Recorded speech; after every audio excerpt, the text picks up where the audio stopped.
indicators that you actually averted something worse by your skills in management and so on.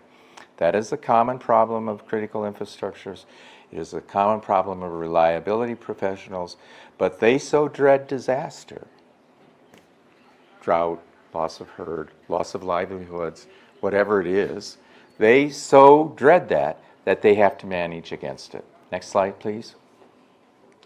So what follows now in the next time, the time that I have, will be the building blocks of saying, well, who are these reliability professionals?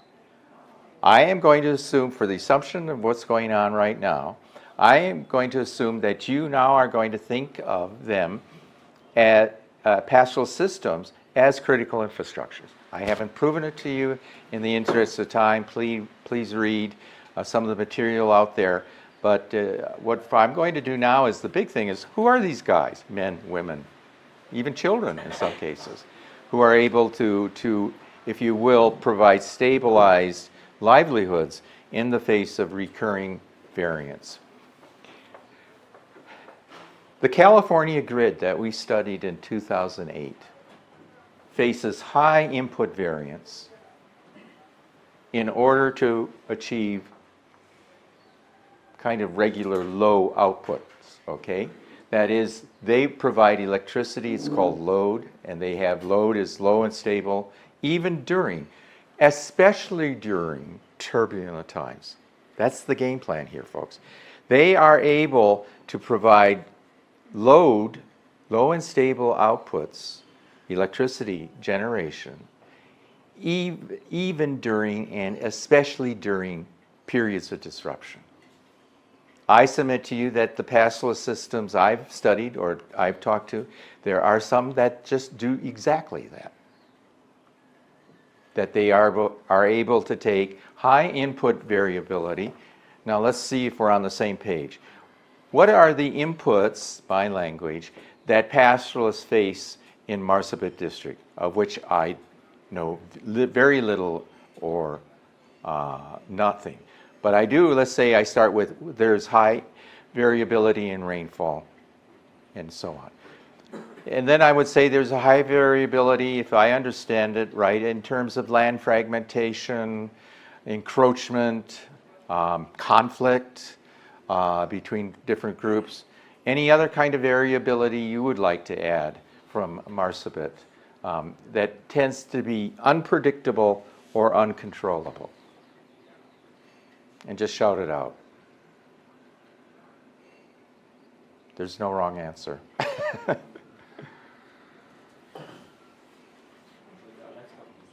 Pardon me? Pardon me? I didn't. Livestock, yeah, livestock numbers. Yep. Anything else? Yes, please. Strong winds. Strong winds? Strong winds. Oh, yeah. Yes. Anything else? Okay. That, if we keep to the last slide, the preceding slide. So you have high input variability. And so what are the outputs today of pastoral systems in Marsabit that you know? I'm not asking you to represent them. I'm not asking you to speak for them. But on your own knowledge, what are the outputs that are produced? Herd numbers, herd composition, livelihoods, et cetera, et cetera. But I don't want to put words in your mouth. What are some of the outputs produced by pastoralists today in Marsabit that you know? Livestock trade. Livestock? Trade. Trade, yep. Markets, which require markets and so on. What else? Wind power. Oh, well, that's interesting. Good. Okay, I'll go for that. I know energy. What else? I'm very reluctant to go on if people don't start contributing.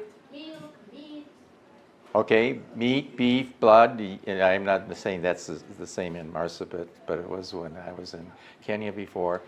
Hides. If it's sheep and goats, you milk for cheese and so on, like that. Yes? Anyone else? NGOs. Pardon me? NGOs, all these CSOs I didn't get that. I'm really sorry. I have very bad hearing, so. NGOs like CSO. Oh, NGOs, yeah. No. That leads us to this. The negative narrative about pastoralism is largely the narrative about inputs and the need for outputs. The negative narrative about pastoralism is because of high rainfall variability, now increasing drought, the problems with markets of supply and demand, the problems with land fragmentation and encroachment, the problems with politics, dollars, and jerks, the problems with all of those problems as inputs, okay, has led to the problem of difficulty, at best, difficulty in securing reliable livelihoods. But that no longer is good enough for describing the situation because it misses what's happening to process variance. Okay? The negative narrative you hear and may even believe is only partly true. What happens is there a set of option strategies and resources that people use in real time to even out their livelihoods even during bad times? That's the logic of critical infrastructures. Okay? Is there something going on in the middle that transforms high variability into low and stable variability? And as you know, and as the literature keeps telling us, yeah, there's lots going on. Even in bad times, households will send family members to the city or elsewhere to send remittances back.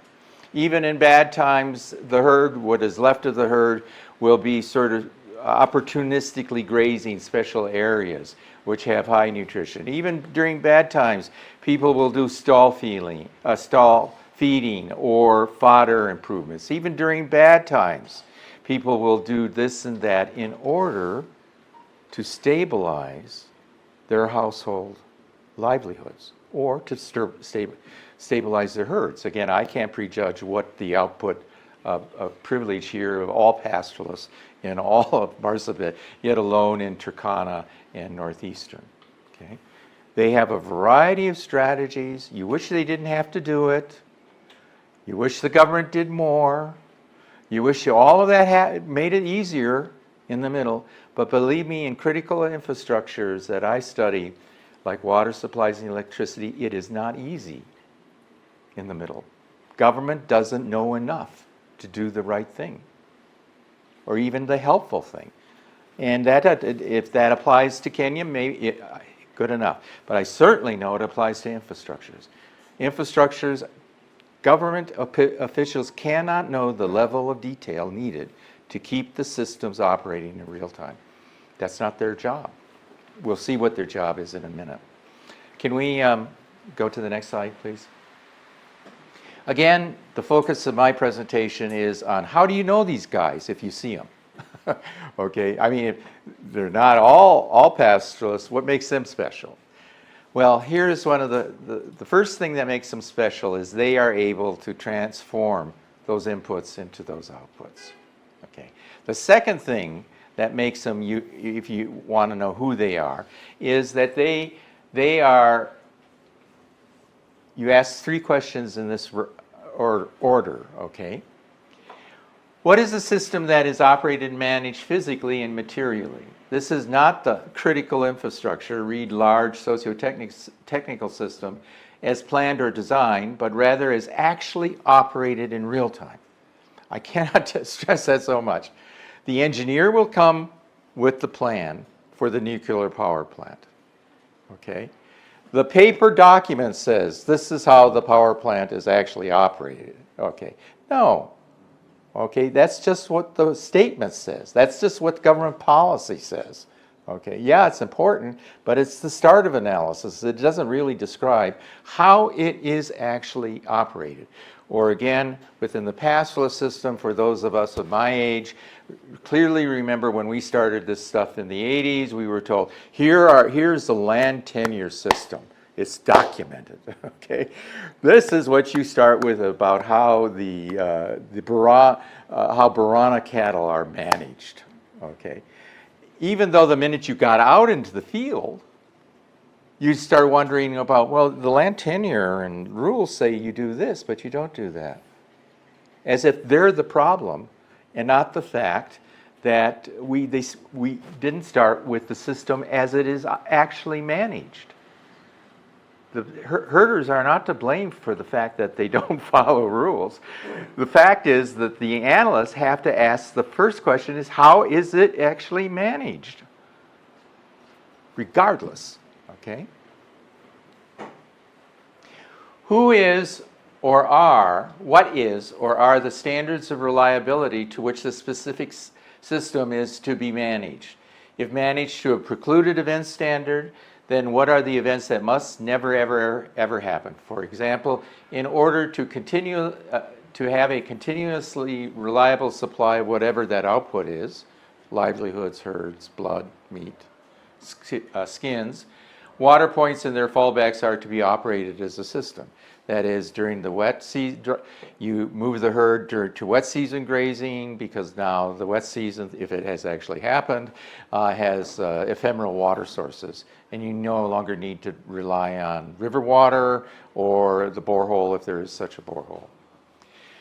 Then, having identified the boundaries of the system, and I'll go into the standard much more in the next slide, and identifying among a variety of different standards to be managed too, having identified those, then what are the risks and resiliencies that follow from managing to that standard for that system is bounded, okay? It's very empirical, very empirical. Now, why does this matter to you here? And again, I can't speak on your behalf, but it matters in this profound sense. Without knowing any of what you actually do, I can tell you that people who talk to you or you yourself often start with question 3. You will just naturally assume, well, what's the risk of overgrazing? Not working. What's the risk of ethnic conflict causing something? What's the risk of the failure of fodder? You're starting with question 3. And then you start talking about, well, what are the trade-offs and costs of trying to manage those risks? Okay, but that's not the place you start with. The risks with respect to are important. They vary. The risks are with respect to the system that is managed, actually, and the standards to which it is managed, because then different systems with different standards have, guess what? Different risks and different resiliencies. Now, why does that matter?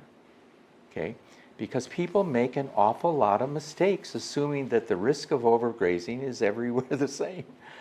I mean, first of all, as we will see, overgrazing doesn't follow from standards. There's no concept like overgrazing, depending on some standards of reliability that are being operated to. Just hold that thought in mind, okay? So it is really unfortunate that in my profession, policy analysis, and now I talk about my work in critical infrastructures and environmental analysis in the United States and Europe, they were always starting by, as if we all start knowing the risks, okay? And then we talk about the costs and management. If you start at the level of risk, invariably, people will start talking to you about any kind of catastrophe, as if it were irrelevant, okay? What's the risk that an asteroid hits Marsabit, okay, and takes out the central administration? I mean, like, that's so unreal, because it doesn't address what are the systems and what are the standards. So it's a very dangerous, slippery slope to start with risks and resiliencies on their own. Next slide, please. Now, this is at a level of abstraction, but I have to go through it first and to get to the level of Marsabit. Or at least the areas that you know from personal experience. Once upon a time in a land far, far away, there was the precluded event standard.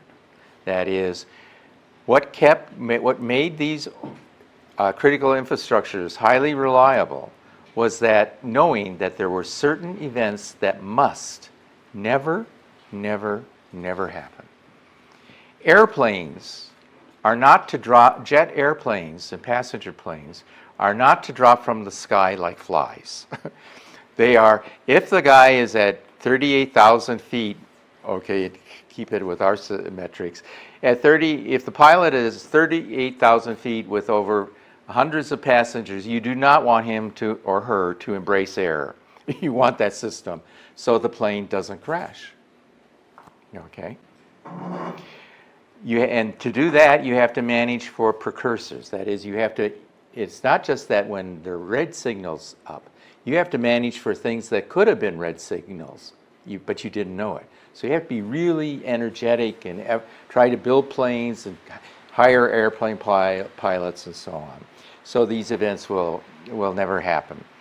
But the problem has been that over time, all our infrastructures have become more interconnected. Okay, so again, I take the US or the Western example of an electricity grid. The grid depends on water supplies in order to keep systems cool. Okay, cooling systems. In fact, hydropower, such as you have in Ethiopia that will come to Kenya, okay, hydropower is clearly based on water. So the electricity grid is connected to the water. The water is connected to what's called the telecoms infrastructure, okay, the telecommunications infrastructure, which is considered among critical infrastructure people to be a separate infrastructure because much of this is digital and electronic now in real time. So you have this interconnection. And when these infrastructures are interconnected, that means that the grid cannot prevent a failure in water or telecoms from affecting its own use. Do you see that? The grid may be able to operate as a grid with what it controls, but if for some reason hydropower goes out, that is, the Ethiopians haven't built the water supply, the dam yet, and here your pylons are all the way up to the border, okay? If for some reason something happens in the water side, you can't prevent that if you're on the electricity side in Kenya. So that has led to the introduction of an avoided event standard.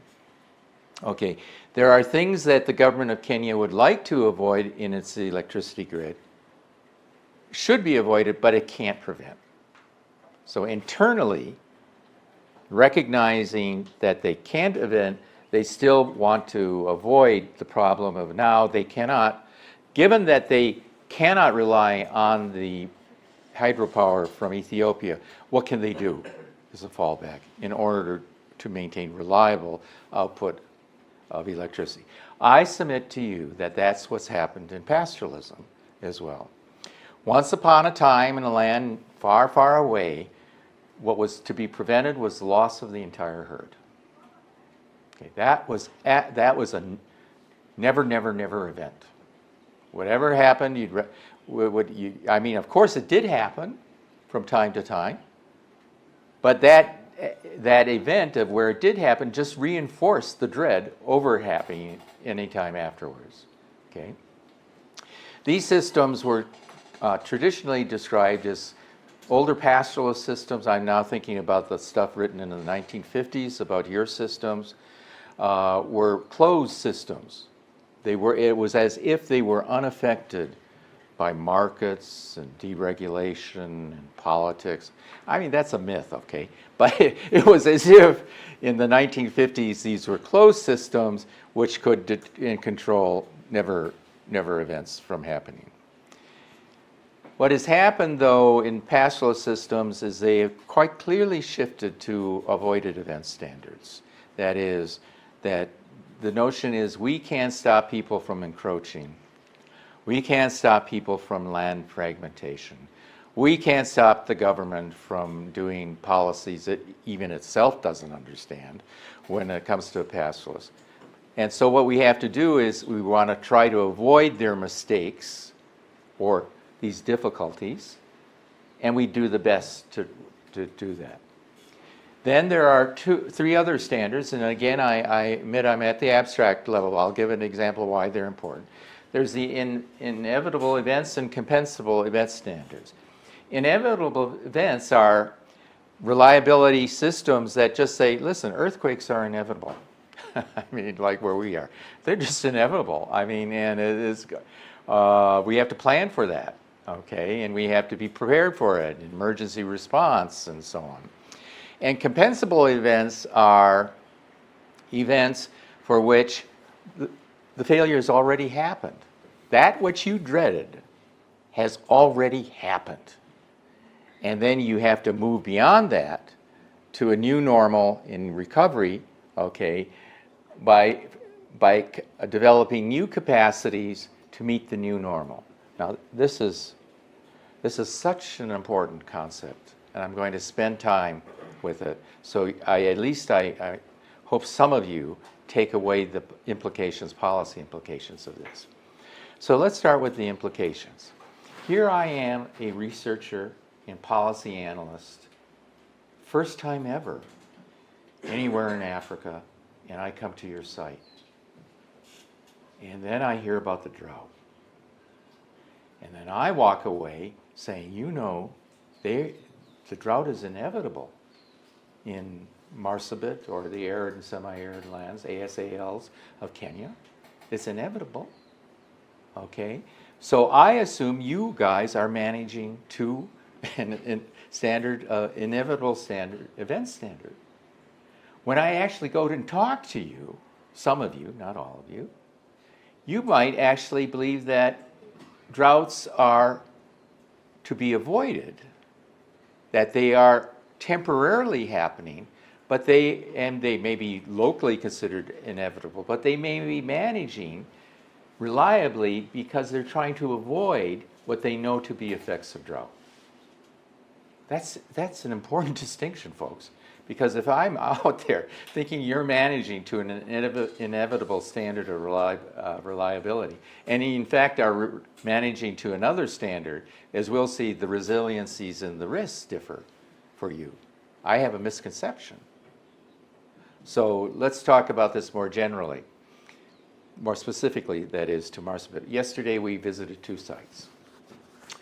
One site was clearly the massive effect on herd size. And let's assume I've done none of the sort of deep survey stuff, but I'm going to just say, take their story over and just say it's true, okay?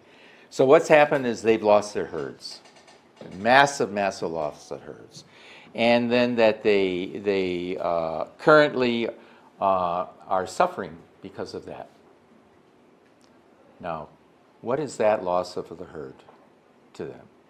There are two ways to interpret that loss of the herd. When they come back and they ask for restocking of the herd that they lost, that is restoring the herd back to an old normal. That is, if you will, as if the old normal should be continued to be the new normal.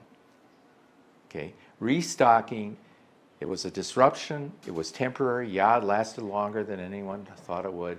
Yeah, we always have droughts, yeah, we always have to restock. But restocking would be take you back to the old normal. Or are what they actually talking about is recovery to a new normal. That is, the old normal in your drought, what the drought confirms, and this is a methodological question. I don't know the answer. Or what you're seeing, the fact that people want to recover to a new normal, that there's never any going back. I mean, there'll be some restocking, but the restocking will be only to give them process variants, options and strategies with respect to now having more broad livelihood strategies. Okay? So that, I can't stress, how important being very clear about what the people have in mind. And by the way, the people may not have in mind clear ideas either. They would love to restore themselves back to the old normal, and yet the way they talk talk realistically as if those are bygone days. That just isn't happening. Why is it important? Because just as we'll come back to, it affects the notion of restocking schemes. Restocking, the efficacy of restocking depends on where you are at, according to your standard of reliability and your stage of operations of the infrastructure. Can I have the next slide, please? Now, so I said, first, know the boundaries. Second, know the standards to be managed. And then the risks and resiliencies follow from it. Okay, so let's go to resiliency, because that is a big point in the project that was introduced to you by Hussein. In our framework, there are 4 specific types of resilience for reliability management at the system level. So here again, who are the reliability professionals? They're the ones who know these differences. They may not know that the terms are ours, okay? I go out and, well, are you doing precursor resilience, recovery resilience? No, they don't know those terms. But what you see is them distinguishing resilience by the stage of operations in which their critical infrastructure, their pastoralist system is, okay? So the first type of are the person you're looking for, or networks of people you're looking for in pastoral systems, are those who are sensitive to what we call precursor resilience. They understand, unlike government, unlike consultants, outside consultants, unlike planners and policymakers, they understand that even normal operations bounce around. Normal operations in the grid, water supplies and so on, they're not invariant. They're not routine, no matter what you think they produce. The electricity that's coming out here, out of this thing, okay, it's that light's been on since I started talking. Hey, the power behind getting that light onto me is enormously variable. People in the middle are constantly trying to keep supplies low and stable because the inputs are so variable. So the people here understand that even normal operations require people to manage because they can't control. They can't control the frequency. They can't control the herd sizes. They can't control the weather. They can't control it, so they manage around it and in spite of, and in some cases because uncertainty gives people opportunities, not just negative stuff. They give them opportunities to do something different, to expand the options base. Take the use of the cell phone. I can't tell you, I know nothing about your area, but I cannot tell you how many people have criticized the effect of markets and prices on commodifying cattle production. Some people, especially outside academics and critics sees this as a total negative thing. If you're actually in the middle, okay, that cell phone is a very important positive advantage.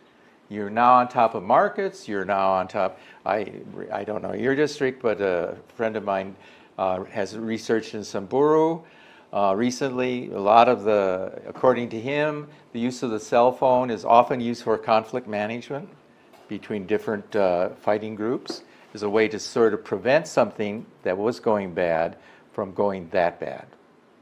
So markets turn out to be both a problem, increasing variability of inputs, but it's also a huge, huge resource to take advantage of in terms of new options for where you can sell your goats, where you can sell your cattle, as and when you need to do.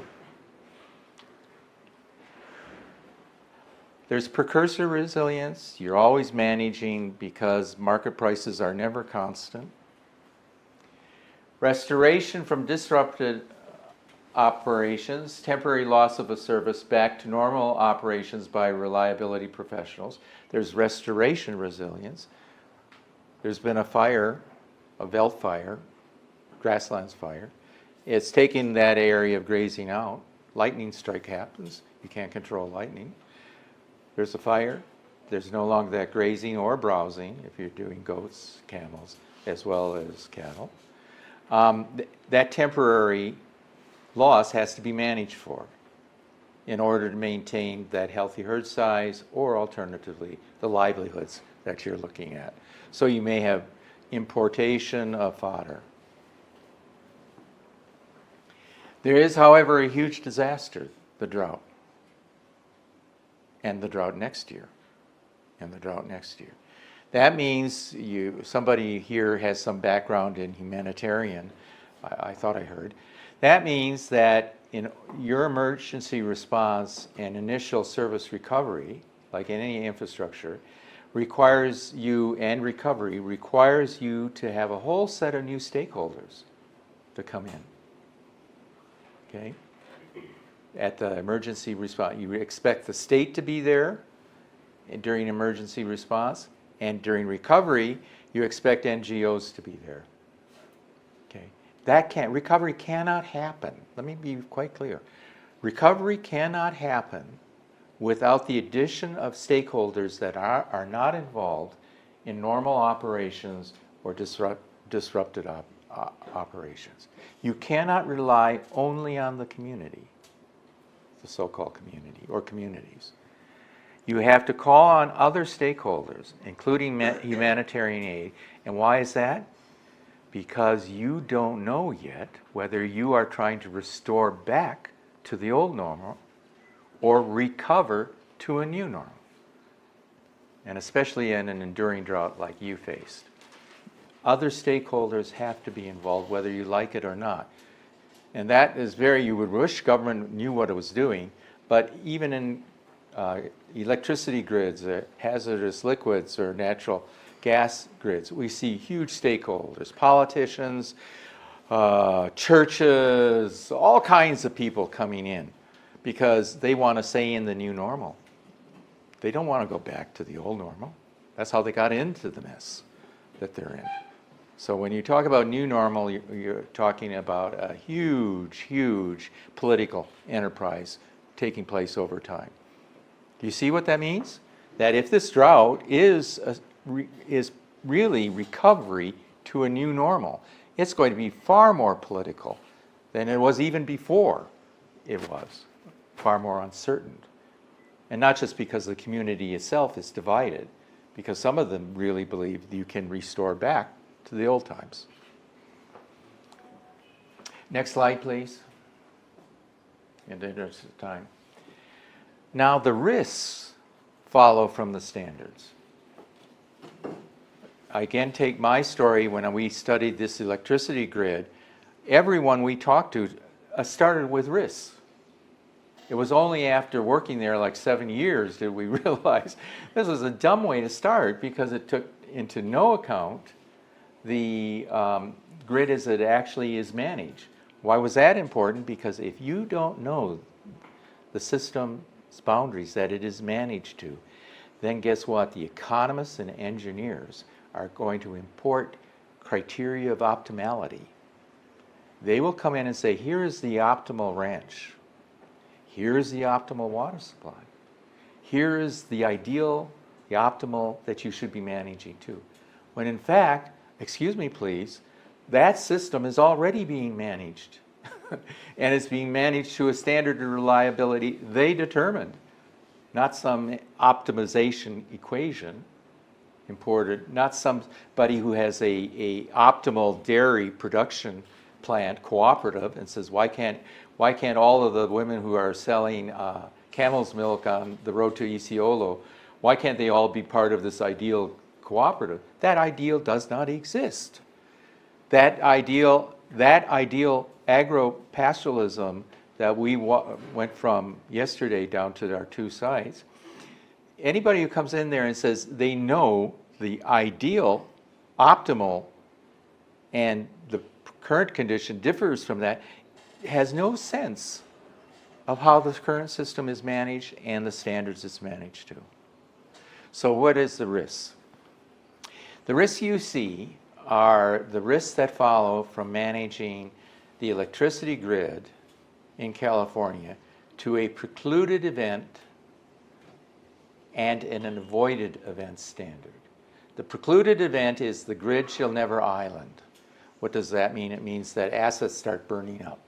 Power lines start burning up, they start to separate into islands, okay, and it's like a must never happen event.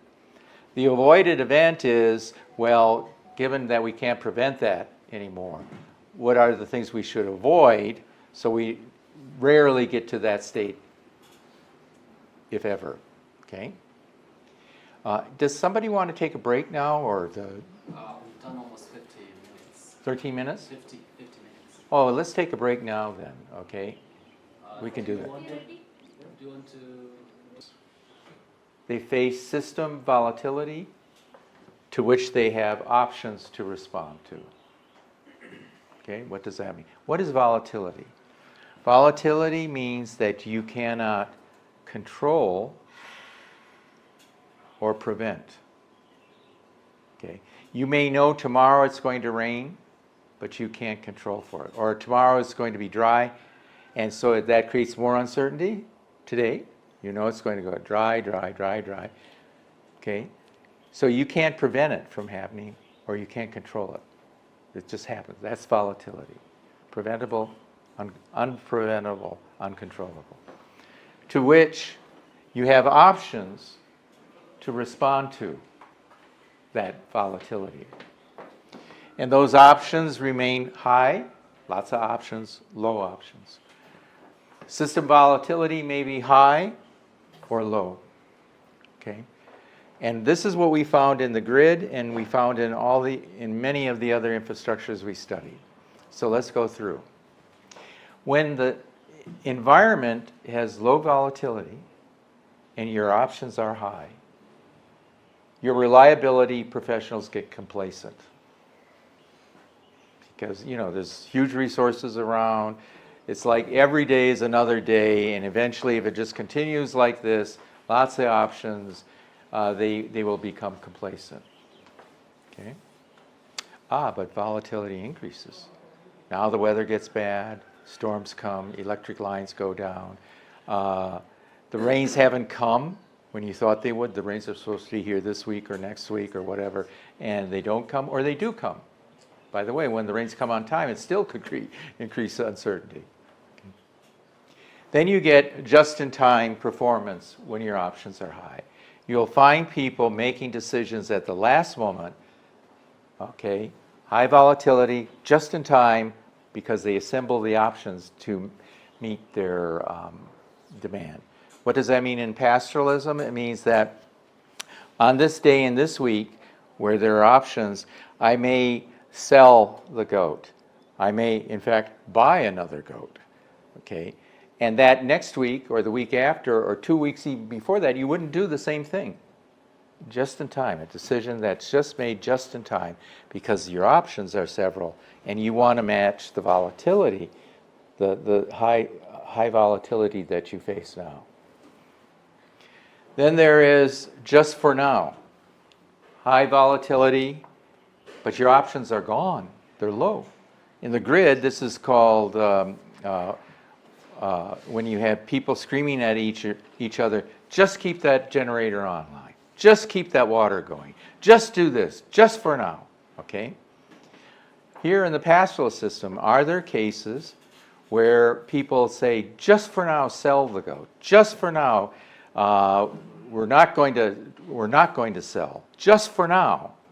Do you see what I mean? The situations are so volatile, the drought has gone on for such a long time, that people just realize this is an exceptional piece of behavior that you have to follow. And finally, when their options are low and volatility, system volatility is low, this is the one where you have few options, command and control. Somebody's got to come in and reduce the volatility, typically government. Government declares an emergency. Government comes on, reduces the volatility, issues command and control, and then tells people, this is just this way.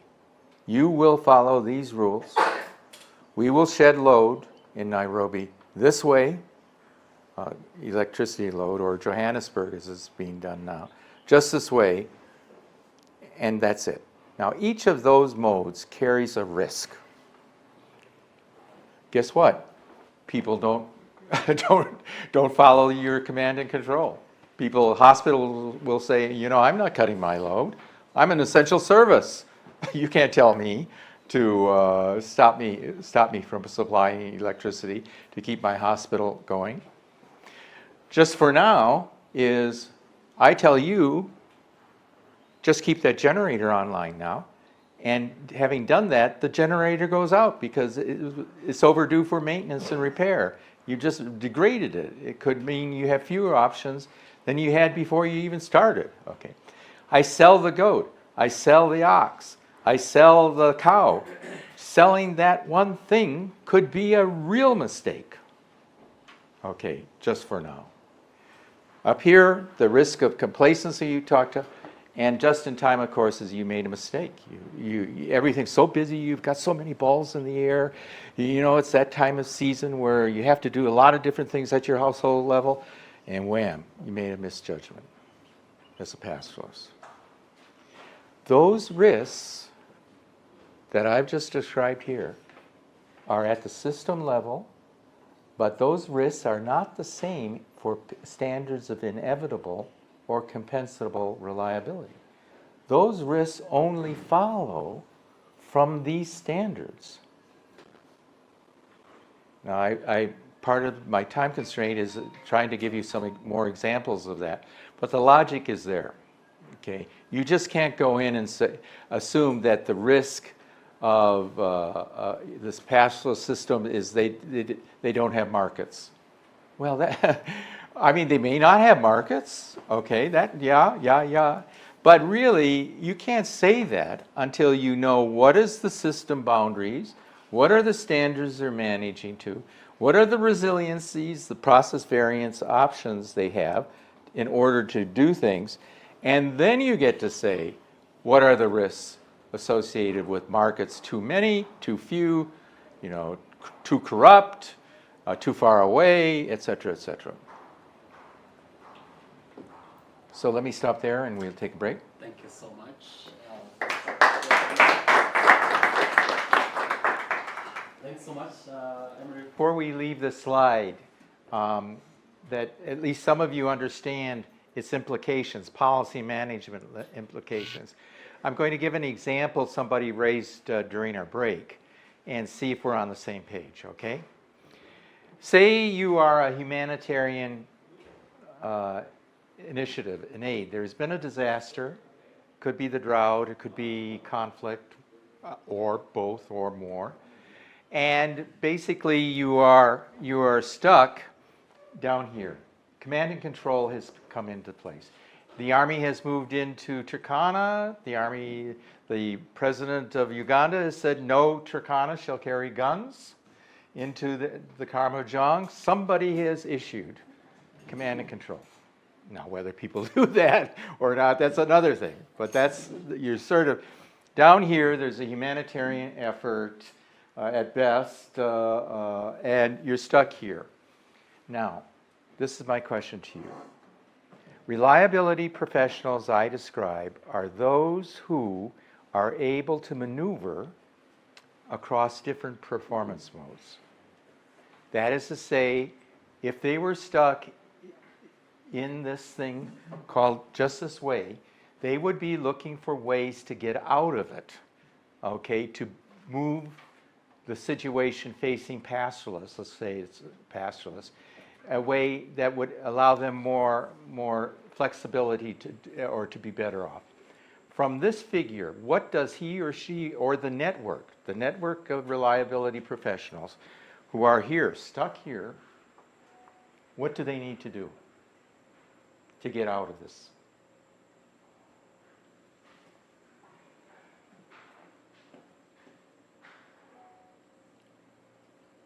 say what you think, okay? And maybe we can fit Maybe that. you should repeat the question. If you are stuck here in a bad situation, you can't maneuver to another situation where options change and volatility change. You're stuck here.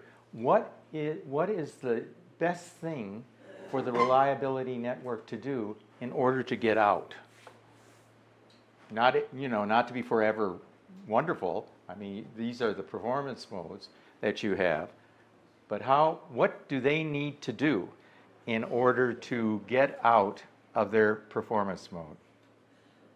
Maybe increase compliance with the population. Increase compliance, did you say? The compliance with the, Okay.